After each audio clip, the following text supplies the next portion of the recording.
I'm Elizabeth Warren, Chair of the Congressional Oversight Panel. I'm here to introduce our May report, The Small Business Credit Crunch and the Impact of TARP. Late last year, the Treasury Secretary announced a change in course for the Troubled Asset Relief Program. TARP had focused in its early months on bailing out Wall Street.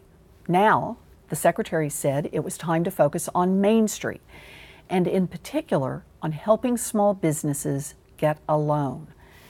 Let's remember, Congress said explicitly that TARP should create jobs and promote growth. So a focus on small businesses makes sense. After all, 99% of all American businesses are small businesses, and together they employ about half of the private workforce, and they create 2 out of every 3 new jobs. America cannot have an economic recovery without small businesses. A focus on lending makes sense too. Small businesses need credit to buy new equipment, to hire new workers, and to pay their bills. Without financing, they may fall behind or fail to grow, and that could choke off any broad economic recovery. So now that Treasury has made small business lending a priority, how well is it doing? The results are so far not encouraging. Treasury's first attempt to deal with the problem in 2008 was to lend hundreds of billions of dollars to Wall Street banks, hoping the money would trickle down into the broader economy. This, unfortunately, was only a hope.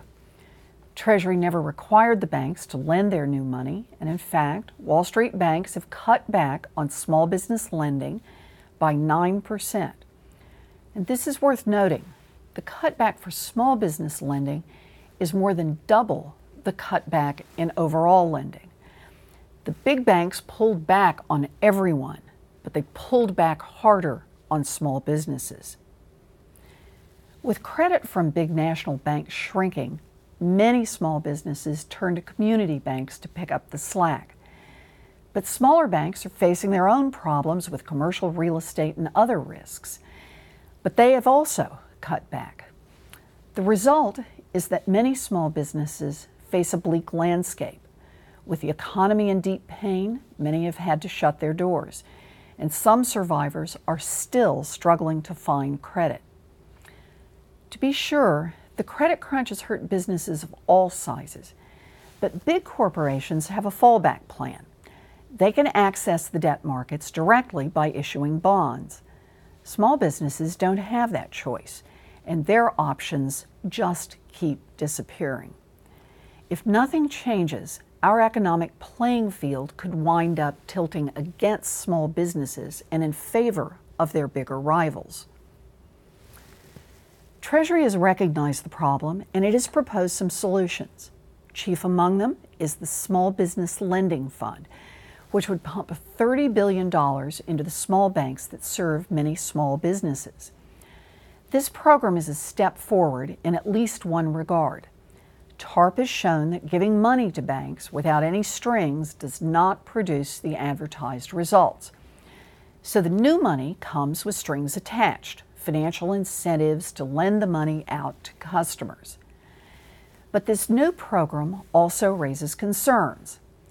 First, it needs congressional approval to move forward, and even if Congress acted today, the program may not be up and running for months.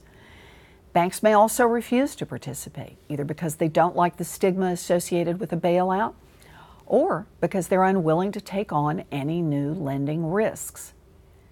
But most of all, Treasury can cure the patient only if it is diagnosed the right disease. The Small Business Lending Fund takes for granted that lending has frozen because lenders don't have money to lend. But a loan requires 2 parties, not just a bank, but also a small business that is creditworthy and ready to take on a loan. After such a brutal recession, fewer businesses fit that description. Treasury may find that even if lenders can lend, and borrowers still won't borrow. The fact is, nobody knows whether lending is constrained more by a lack of lenders or a lack of borrowers. The confusion reflects a deeper problem. The government hasn't gathered adequate data about small business lending. So it's forced to act without a clear understanding of the problem. Going forward, Treasury should collect as much detailed and dependable data as possible so that policymakers don't have to base big decisions on so little information. Now, you can read the full report and offer your own views by visiting our website, cop.senate.gov. You don't need me to tell you how important small businesses are to our economy or how much they're struggling today. You've seen the empty storefronts. You've talked to friends or family who can't find jobs when so many companies are cutting back. Maybe you've lost a job yourself. You know better than anyone that our economy cannot recover if we leave small businesses behind. What's unclear now is whether TARP can or will play a major role in putting small businesses back on the path to success.